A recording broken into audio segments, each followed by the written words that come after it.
أعوذ بالله من الشيطان اللعين الرجيم بسم الله الرحمن الرحيم اللهم صل على محمد وآل محمد عليهما والمدين وسلم تسليما. Bonjour et bienvenue à tout le monde dans un nouvel épisode dans Dieu t'appelle avec mon frère Marc. Salam alaikum. Salam alaikum à toi ma sœur, bonjour à tous. Aujourd'hui nous allons parler du sujet le plus important qui est un phénomène très connu qui est les réfugiés.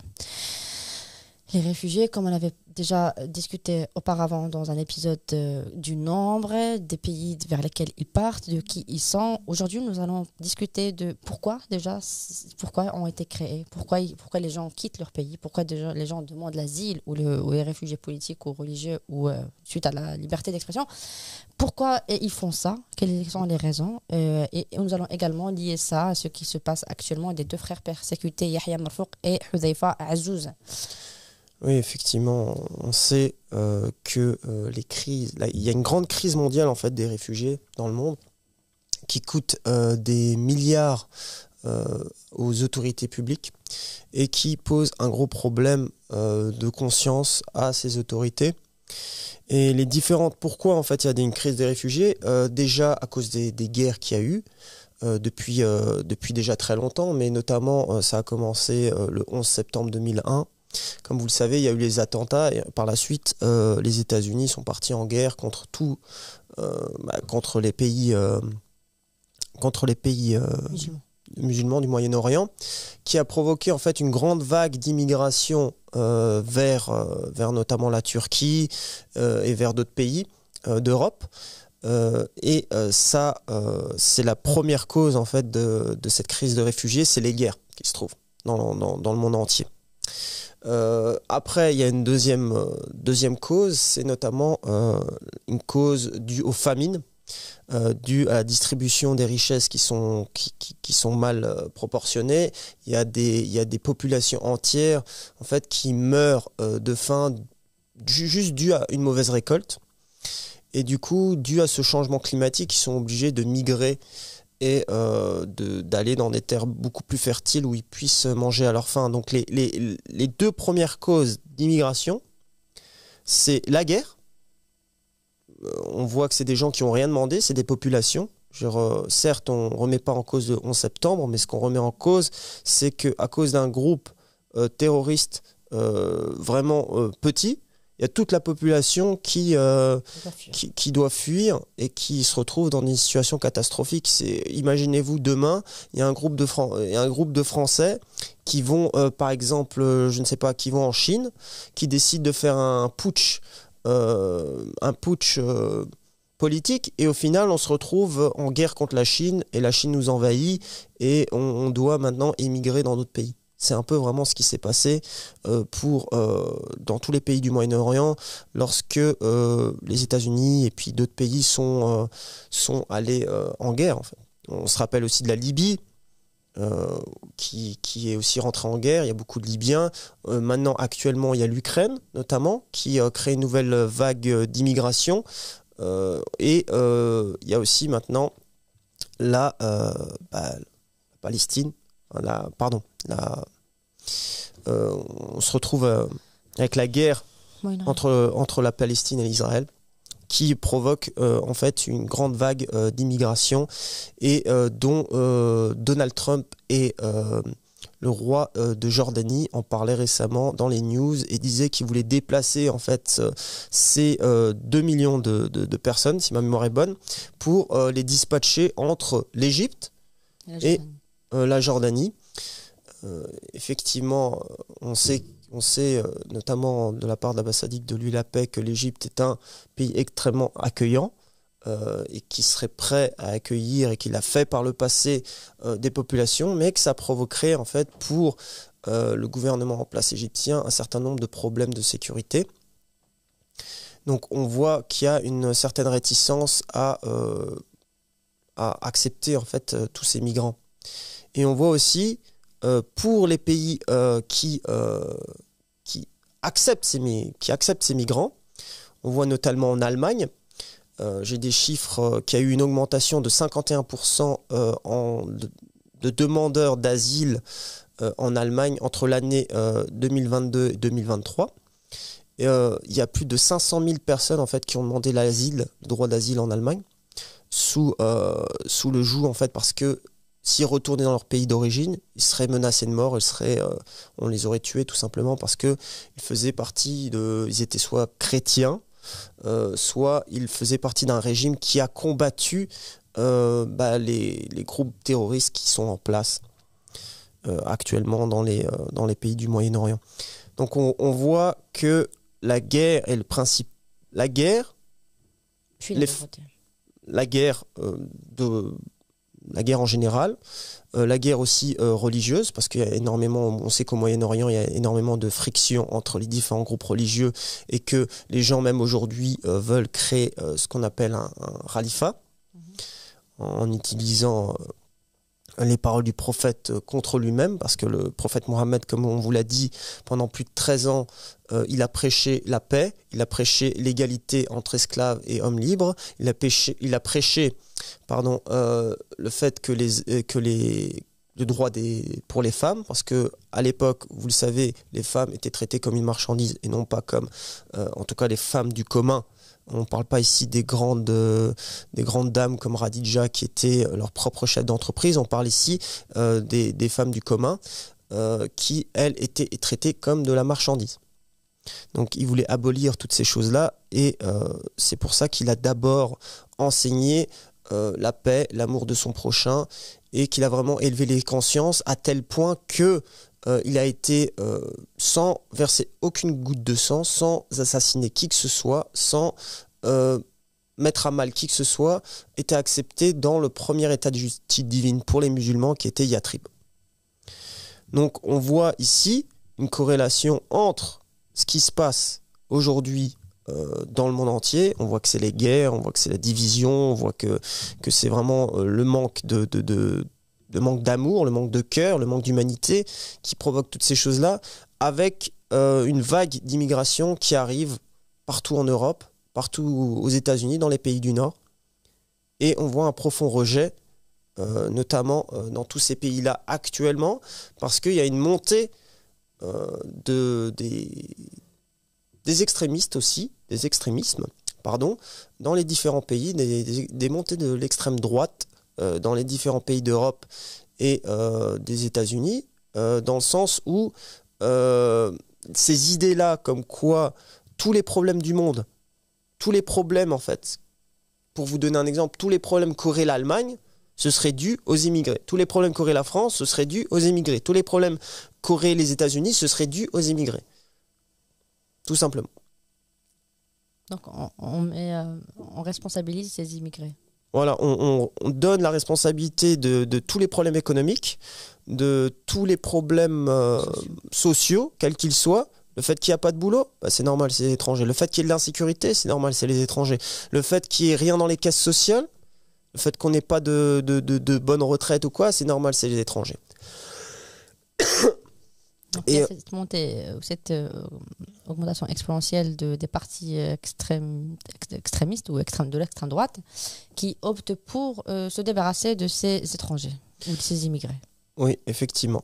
Et on voit comme je l'ai dit, une augmentation en fait des différents groupes extrémisme politique. On voit même des manifestations, par exemple en Italie, on voit des manifestants être textuellement et verbalement contre tous les immigrés en fait. Et dire que c'est leur faute si le pays va mal.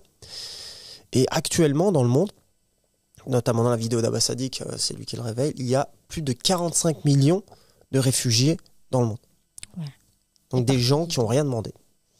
Des gens qui n'ont rien demandé, des gens qui seraient bien restés chez eux, bien au chaud, bien avec leur famille, etc. Des gens qui ont des vies brisées, des traumas, des vies déchirées,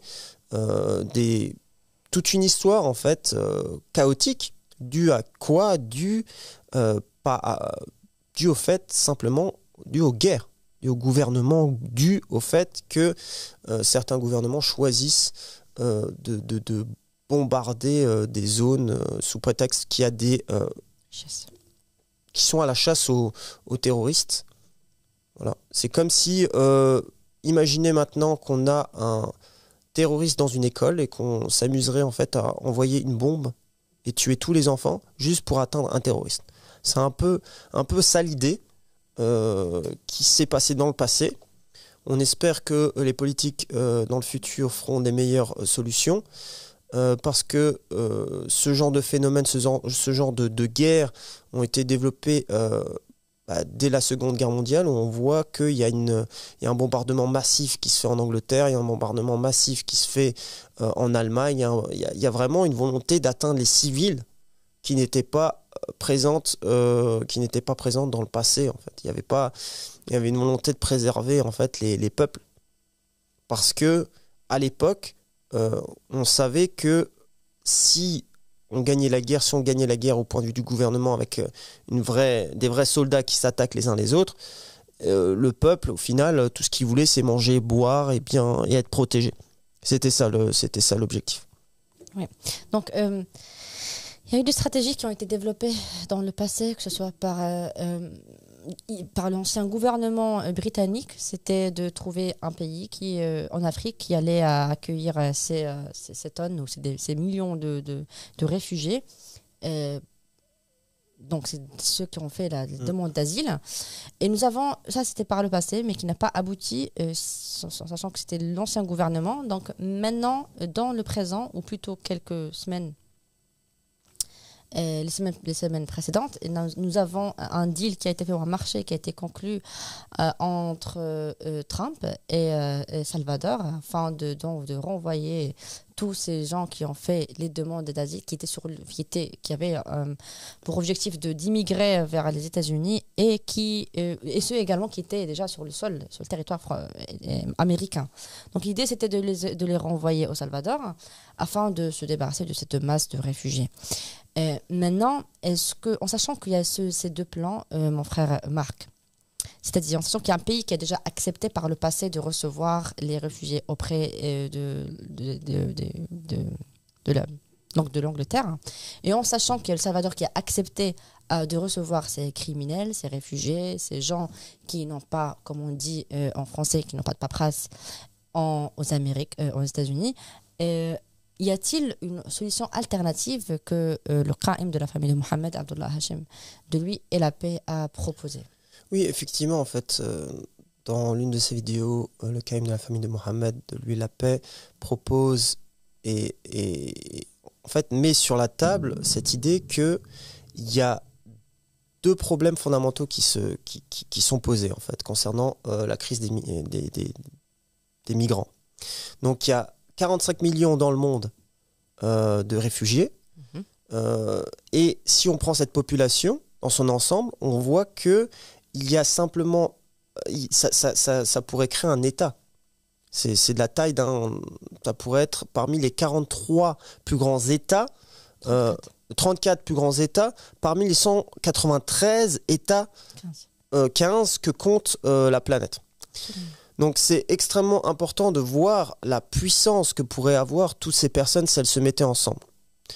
Donc il met ça en place et il dit voilà, si le reste des États, qui de toute façon ne veut pas accueillir ces gens dans leur territoire, qui de toute façon provoque de l'instabilité sur le territoire, qui de toute façon se plaignent d'avoir accueilli ces gens-là en disant que voilà, ça déstabilise notre pays, ça provoque une instabilité, et aussi la part des réfugiés de se sentir rejetés en fait par la société, eh ben de se mettre d'accord et d'autoriser, même si il dit bien, même si c'était en Antarctique, d'accepter que tous ces gens-là aient une terre où ils puissent se réunir et construire un État. Absolument. D'ailleurs, il avait nommé. D'ailleurs, nous invitons tous nos spectateurs, où que vous soyez, de signer cette pétition. Si vous regardez sur notre chaîne satellite de Mehdi Hazepir, nous vous invitons à signer en masse cette pétition qui parle justement de cette terre de réfugiés et établir un pays ou un État pour les réfugiés du monde. Donc nous avons ces réfugiés qui sont quelque part étrangers, qui se retrouvent dans des pays qui ne sont pas les leurs, qui se retrouvent dans des pays qui partagent pas la même culture, ni la même religion, ni la même langue, il n'y a rien qui est en commun, et qui se sentent étrangers. Et en même temps, on ne veut pas d'eux. Donc, ces pays, majoritairement, les peuples plutôt qui immigrent majoritairement sont des musulmans. Comme tu l'avais dit au départ de l'émission, ça a commencé cette vague immense d'immigrés ou de réfugiés, ça a commencé au début des années 2000. Et il serait bien de rappeler les gens, en fait, quelle est la définition des réfugiés, ou ce terme qu'on retrouve justement dans les religions monothéistes, qui est étranger. Nous avons tendance à parler, à discuter aux musulmans, avec les musulmans, et leur dire que l'islam a commencé étrange et finira étrange. Et félicitations aux étrangers. Nous retrouvons ce même terme dans les récits bibliques. Nous retrouvons ce même terme qui se reproduit dans l'histoire des prophètes. Et donc, ce serait bien de mentionner, de dire voilà ce que la religion enseigne, et comparer cela avec ces pays qui prétendent défendre ou avoir ces principes religieux ou être créés pour telle ou telle religion. Commençons par le judaïsme. Oui, effectivement, dans le judaïsme, il y a énormément de versets dans le livre de l'Exode ou du Lévitique et du Deutéronome qui parlent des étrangers et qui leur donnent énormément de droits. Donc, il y a par exemple dans le livre de l'Exode au chapitre 22, verset 20, où il est dit « Tu n'exploiteras ni n'opprimeras l'étranger, car vous avez été étrangers en Égypte. » Donc, on a ici un point, une indication claire que Dieu dit très clairement dans sa loi qu'il ne faut pas pratiquer ce que vous avez, ce que les Égyptiens vous ont fait, ne le faites pas, tout simplement. C'est ça. Et on sait très bien, on va vous raconter l'histoire, donc vous savez très bien ce qui s'est passé, c'est que Joseph, il s'est fait vendre en tant qu'esclave par ses frères qui étaient jaloux, et il a été vendu comme esclave. Joseph se retrouve en Égypte, il se retrouve dans ses péripéties être le conseiller d'un grand... Enfin, finalement, à la fin de l'histoire, il se retrouve être le bras droit de Pharaon, tout simplement. Et suite à ça, il demande le droit de Pharaon de mettre ses frères, sa famille, dans la terre d'Égypte, parce que dans le pays de Canaan, là où il vivait, il y avait une grande famine et tout le monde mourait de faim. Donc le pharaon de l'époque accepta, il leur donna un lopin de terre, il leur donna un terrain où ils puissent vivre.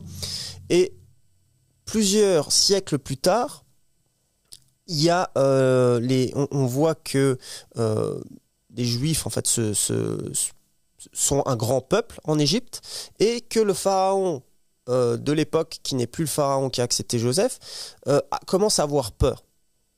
Et il finit par leur donner certains travaux, notamment les travaux de la construction, où il finit par les mettre en esclavage, tout simplement. Donc c'est une longue histoire, mais tout simplement pour expliquer qu'il y a cette mise en esclavage qui se fait par étapes par le pharaon pour en fait mettre à mal ce peuple dont les Égyptiens eux-mêmes avaient peur. Donc le peuple de Dieu était quelque part esclave en Égypte. Oui. Et qu'ils ont dû attendre leur Messie ou leur sauveur ou ce prophète tant attendu afin qu'il les libère, qui est Moïse. Donc, grosso modo, ce qu'on peut retirer comme leçon de cette histoire, c'est que le peuple de Dieu était étranger et il se devait de traiter les étrangers comme s'ils étaient l'un des leurs. Oui. Pourquoi ? Parce qu'ils étaient déjà étrangers, donc ils étaient maltraités, et Dieu ne veut pas qu'on maltraite les étrangers. Oui, effectivement. Et il y a plusieurs versets, il y a notamment un autre verset qui explique en détail en fait les lois concernant les étrangers, qui est dans le livre de Lévitique au chapitre 19, versets 33 à 34, qui dit « Si un étranger vient séjourner avec vous dans votre pays », et là on parle de l'accueil des réfugiés, des étrangers, comme on vous avait expliqué en fait, réfugiés et étrangers, dans un langage biblique, c'est exactement la même chose. Si un étranger vient séjourner avec vous dans votre pays, vous ne l'opprimerez point. Vous traiterez l'étranger en séjour parmi vous comme un indigène du milieu de vous. Ça veut dire quoi ? Ça veut dire comme un homme avec les mêmes droits que vous. Vous l'aimeriez comme vous-même, car vous avez été étranger dans le pays d'Égypte. Je suis l'Éternel, votre Dieu. Donc, c'est très clair. Il y a une volonté très claire ici de Dieu de faire de l'étranger une personne qui a les mêmes droits et les mêmes devoirs aussi que le juif. Donc, dans la religion, dans l'alliance mosaïque, on doit traiter l'étranger tout comme son peuple, son propre peuple. On retrouve ce terme étranger. Donc, non seulement on doit traiter les étrangers de cette façon, mais aussi, eux, ils étaient étrangers. Donc, on voit que le peuple de Dieu était étranger. Pas qu'une fois, on va retrouver le même terme qui se répète dans les autres religions monothéistes. C'est très bien de passer. Oui, effectivement, il y a Jésus qui explique comment, le jour du jugement, comment ça va se passer. Et à un moment donné, dans cette parabole, il dit que celui qui aura accueilli un étranger m'aura accueilli moi. Donc il y a cette même, dans les paroles de Jésus, il y a cette même respect, cette même humanité concernant comment doit se comporter un croyant concernant les étrangers que dans la loi du Lévitique. C'est exactement pareil. Les mêmes termes, exactement pareil. Donc, que ce soit les juifs ou les chrétiens, ils devraient traiter les étrangers de manière parfaite, comme eux-mêmes. Les mettre au même rang. Et qu'ils aient les mêmes droits. Qu'ils les accueillent, tout simplement. C'est beau parce on voit que ce sont les mêmes enseignements. On voit que c'est le même terme qui se répète. Et on voit aussi qu'il faut les traiter de la même manière. Passons à l'islam. Oui, effectivement, on voit que dans l'islam, il y avait plusieurs compagnons qui étaient des étrangers que le prophète a accueillis dans sa communauté. On voit par exemple Salman al-Farisi, qui était un Perse, qui avait été lui-même vendu comme esclave, etc. On connaît tous l'histoire. Et il y avait aussi Bilal, qui venait d'Abyssinie. Donc on voit dans la communauté du prophète Mohammed, de lui et la paix, que la paix soit sur lui et sa famille, on voit qu'il y avait des étrangers parmi eux, alors que c'était déjà, on le rappelle, il y a 1400 ans, c'était pas comme maintenant où on peut avoir un avion et partir là où on veut. Donc, les gens, en fait, c'est Mohammed, ceux qui ont cru, paix sur lui et sur sa famille, ceux qui ont cru en lui, c'était des étrangers, c'était des gens qui étaient persécutés, c'était des esclaves qui ont été libérés. Donc, on voit encore une fois ce même terme qui revient, qui est étranger. Oui, effectivement. Et une des personnes premières que j'aimerais bien citer, en tant que réfugié, en tant qu'étranger, c'est le prophète Mohammed lui-même. Il a dû en fait aux attaques des Mécois, dû aux attaques, aux persécutions. On rappelle qu'il y a eu plusieurs martyrs. On se rappelle tous des premiers martyrs de l'islam. Et on sait tous que dû aux menaces de mort qu'a subi le prophète Mohammed et dû aux assassinats de ses compagnons, il a dû s'exiler, et il est notamment allé à Yatrib. Et du coup, c'est l'histoire encore qui se répète. Il y a cette notion d'étranger déjà dans la personne du prophète Mohammed. Et il y a un hadith, une parole du prophète Mohammed qui est extrêmement étrange et connue et qui rappelle beaucoup notre sujet actuel, qui est que le prophète a dit: l'islam a commencé comme une chose étrange et il redeviendra étrange comme une chose étrange. Alors bienheureux sont les étrangers. Donc c'est dans Sahih al-Muslim. C'est une narration qui explique que la religion va devenir étrange et qui donne comment dire, bienheureux sont les étrangers. C'est une prophétie quelque part, parce que on voit aussi que comme l'histoire se répète, donc on a compris que les étrangers étaient le peuple de Moïse, étaient les compagnons, les apôtres de Jésus, étaient les compagnons de Mohammed, paix sur eux tous. Et on voit aussi que ça ne s'arrête pas là, mais ça sera une continuité. C'est que dans le futur, cette fameuse narration que tu viens de mentionner, ce hadith, c'est une prophétie quelque part, parce que ça parle d'un futur lointain dans lequel il ne restera rien de l'islam. Et ces gens qui croiront en cet islam avec lequel il viendra l'imam Mahdi, et seront des étrangers. Il a dit félicitations aux étrangers. Nous avons aussi plein d'autres narrations en parallèle qui parlent du compagnon, du Kra'im, qui porteront leur maison sur leur dos et qui se déplacent et qui n'ont pas de terre et ils ne sont pas fixes dans un endroit. Peut-on lier ça à ce qui se passe en fait aux persécutés, aux compagnons du Kra'im dans le globe terrestre? Oui, effectivement, en fait, c'est extrêmement important qu'on ait parlé ici de l'histoire.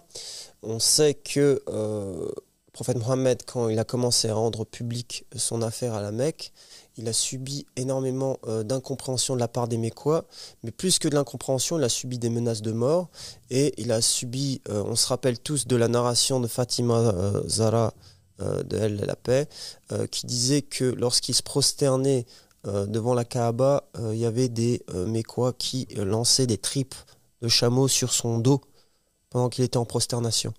On sait tous qu'il a eu plusieurs menaces de mort, ou même l'imam Ali alayhi salam a pris la place dans sa couche, dans son lit, et aussi la fois où ils se sont révélés en disant La ilaha illallah Muhammad Rasulullah, lui et ses compagnons proches de la Mecque, les non-croyants, les polythéistes de l'époque ont commencé à prendre des pierres et les lancer quoi, pour vraiment atteindre le tuer. Ouais.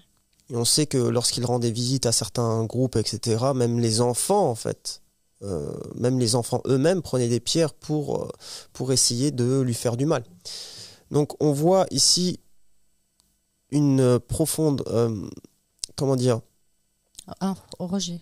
un profond rejet, un rejet violent, et on le retrouve en fait dans cette même darwa qui est étrange, qui est la darwa du Caïm de la famille de Mohammed, de lui et la paix, qui est une religion aussi, qui a pour nom la religion Ahmadi de la paix et de la lumière. Et malgré cette appellation extrêmement paisible, malgré le fait que nous sommes reconnus comme une minorité religieuse persécutée, encore aujourd'hui, alors que des événements se sont passés il y a 2 ans de cela en Algérie, où des membres de notre religion se sont fait incarcérer et ont été torturés en prison, on voit la même chose qui se met en place au Maroc, où il y a une mécompréhension, je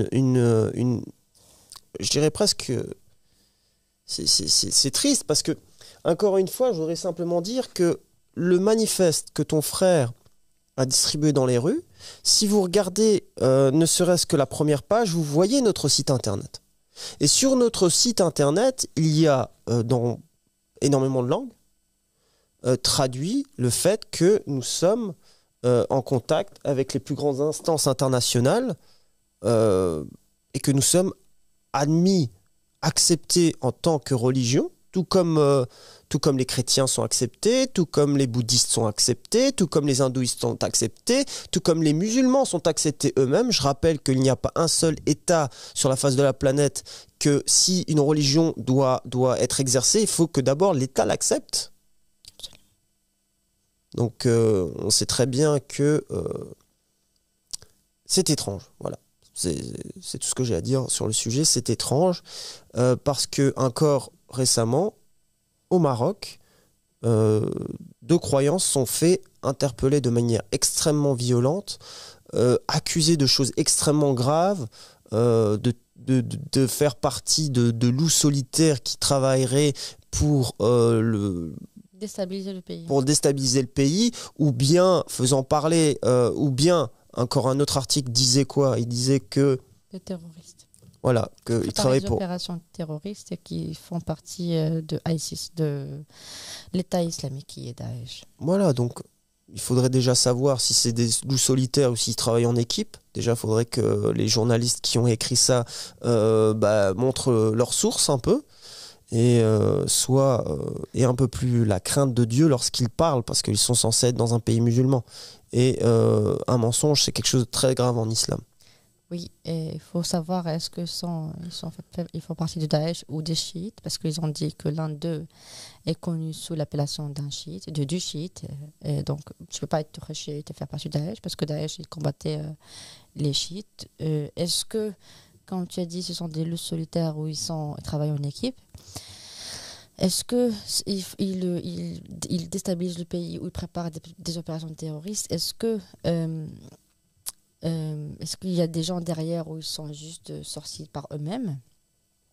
Tout ce qu'on vous cite, en fait, toutes les choses qu'on vous cite, simplement c'était écrit dans les journaux du Maroc. Oui. Voilà, que tout le monde pouvait lire, que ce soit en ligne ou bien dans la presse papier. Donc on voit ici une volonté politique quelque part, parce que la presse, elle est dirigée par quoi? Elle est dirigée par des organismes. On ne peut pas éditer ce que l'on veut.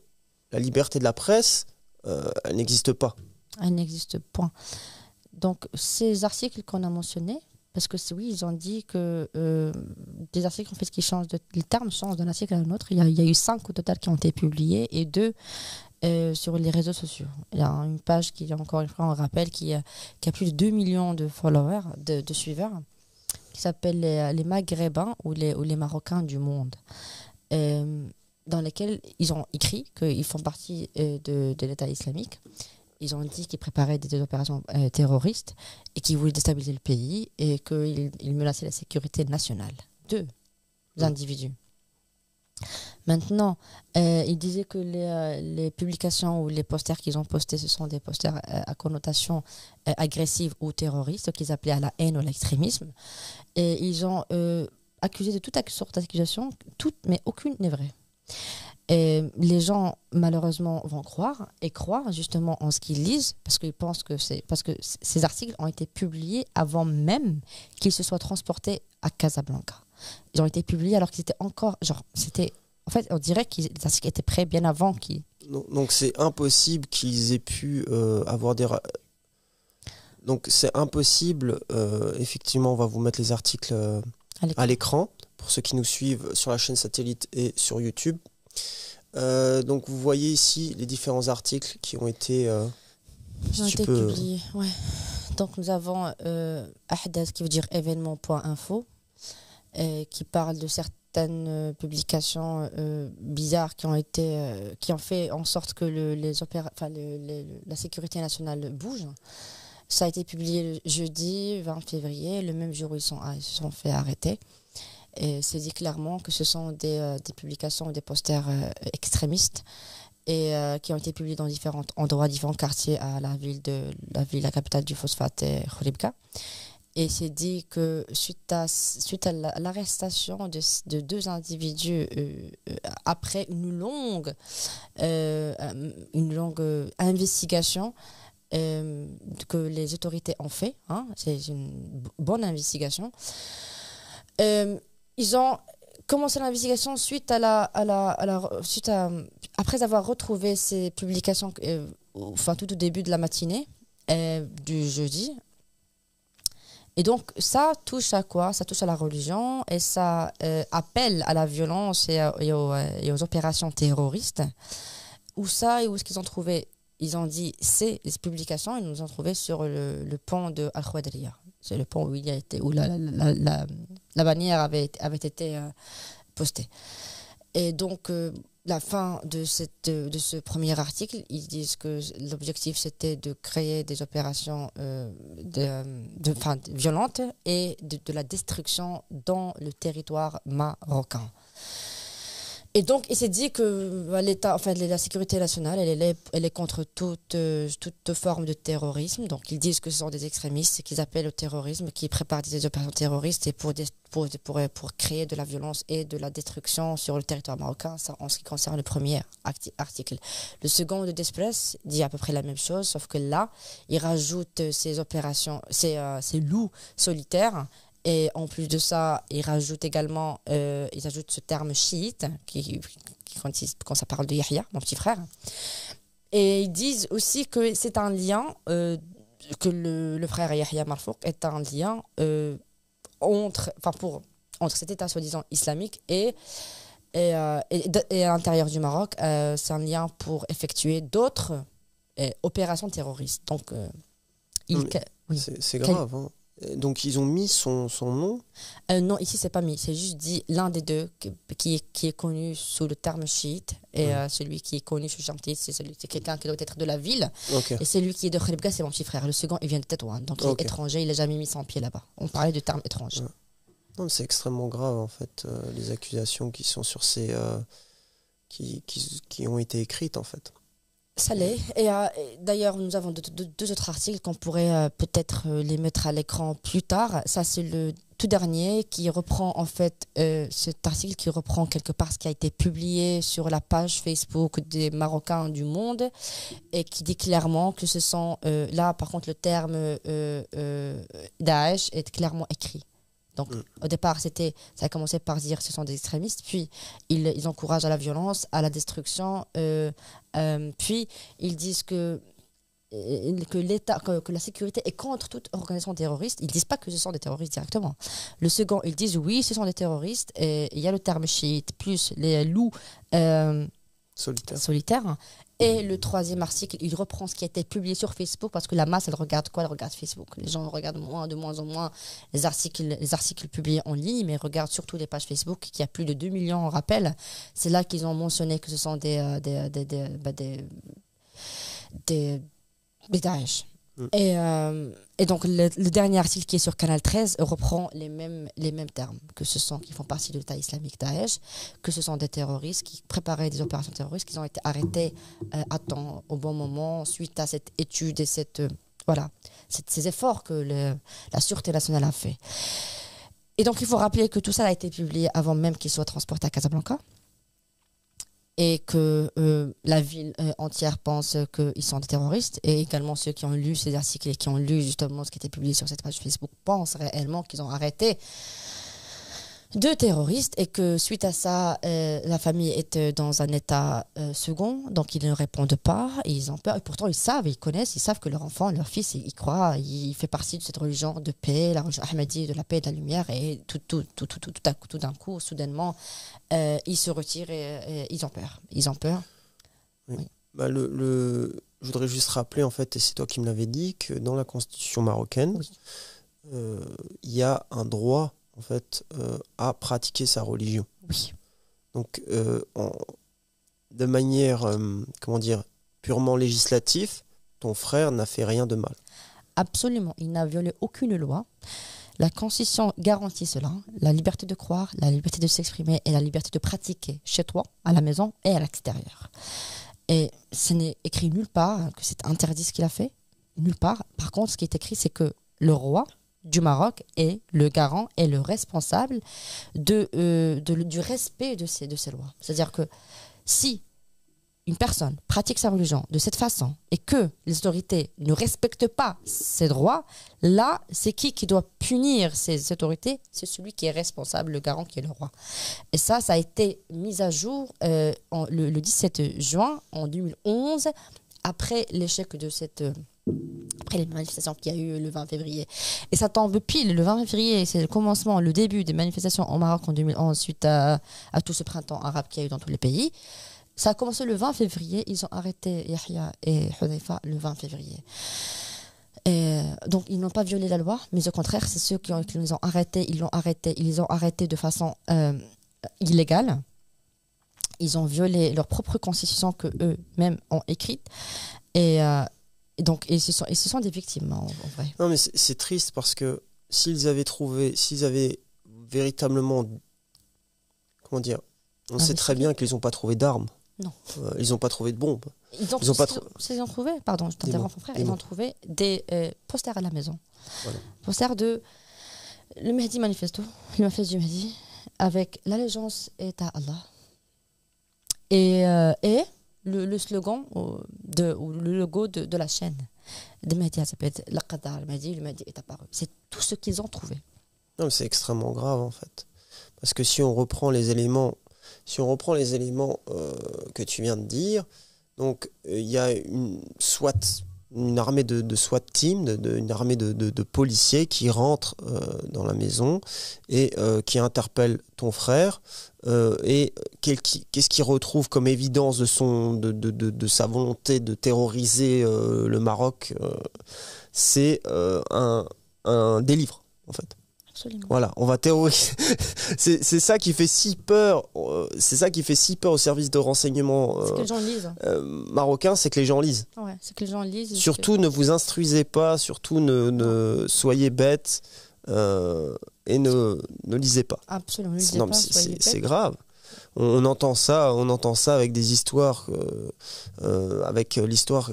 Qu'est-ce qui s'est passé durant au temps d'Hitler ou au temps de grands tyrans, en fait. On ne s'imaginait pas entendre ça à cette époque, notamment dans un pays aussi ouvert que le Maroc. Casablanca, tout le monde connaît. Ouais, tout le monde connaît. Et je veux juste rappeler quelque chose. Quand on parlait des réfugiés, on parlait des étrangers, on parlait de cette crise mondiale. On avait parlé des causes principales qui sont la pauvreté, la guerre et la pauvreté. Mais il y a également ces gens, justement, qui n'ont pas le droit, dans certains pays musulmans, d'exprimer leur opinion, que ce soit religieuse ou politique. Et pourtant, les constitutions leur donnent leur garantie et ces droits. Nous avons également ces gens qui, simplement pour des simples posters, ils se retrouvent incarcérés sans avoir droit à avoir un avocat indépendant surtout, sans avoir accès à communiquer avec sa famille, parce que personnellement, nous n'avons aucune nouvelle de lui, de Hudhayfa et de Yahya, sans avoir juste à exprimer, à pratiquer leur religion en fait. Donc, ces gens en fait, ils finissent, pour cause d'injustice, ils peuvent plus en fait coexister dans un pays car ils n'ont plus, leur réputation a été, on atteint leur réputation et on les traite de terroristes. Qu'est-ce qu'ils vont faire pour avoir partagé des écrits. Ouais. C'est comme si maintenant je distribuais des Bibles ou des Corans dans un pays et on m'arrête parce que voilà, je distribue des lectures aux gens. Donc c'est extrêmement grave ce qui se passe et je voudrais juste rappeler avant de finir l'émission, l'objectif d'Abbas Sadiq, c'est que cette idée soit acceptée. On voudrait remettre à l'écran en fait la pétition où il explique exactement que si les États se mettent d'accord et qu'ils offrent à ces 45 millions de réfugiés une place où vivre ou construire leur État, il aurait mis en place dans différents districts où chacun pourrait vivre sa religion comme il le souhaite. Et par exemple, pour donner un exemple, il aurait par exemple le district des catholiques, où chaque catholique vivant dans ce district aurait les lois du catholicisme. Et un sous-district dans ce district des catholiques qui seraient les chrétiens protestants, parce que eux ils ont d'autres lois, mais ils sont aussi sous sous l'alliance jésuite. Donc ce serait pareil pour les juifs qui, comme on sait, il y a un petit groupe qui pense que l'État d'Israël n'est pas légitime et ainsi, ils pourraient établir le judaïsme dans ce pays et avoir leur district et vivre selon leur religion. Et ce pays-là, en fait, serait géré par un homme de Dieu, qui est le caïm de la famille Mohammed, de lui la paix, qui gérerait en fait les différentes richesses. Il n'y aurait pas une ingérence au point de vue des lois, il y aurait simplement une distribution des richesses qui permettrait de vivre dans l'égalité. Parce que c'est ça qui manque. Absolument. Voilà. C'est ça ce qui manque et liberté et libérer Yahya et Hudhayfa et toute personne qui est arrêtée injustement. Voilà, et les gens qui ne se sentiraient pas bien accueillis dans leur propre pays pourraient, ou en danger, parce qu'ils veulent exercer leur religion, pourraient très bien aller dans ce pays-là. Et donc signez cette pétition et partagez-la en masse autour de vous, car c'est l'avenir ou c'est le pays qui garantira la paix, la justice et l'amour et l'équité pour toute persécutée. Voilà, pour qu'il n'y ait plus de persécution dans le monde, il faut absolument que vous signiez cette pétition qui, si elle est distribuée en masse et signée en masse, nous donnera l'opportunité de pouvoir discuter de cette idée dans les plus grandes instances. Merci à vous, merci à toi mon frère. Merci à toi ma sœur, merci à vous tous. Sur ce, nous vous souhaitons une bonne soirée et on vous retrouve demain, Inch'Allah, à la même heure. Salam alaikum.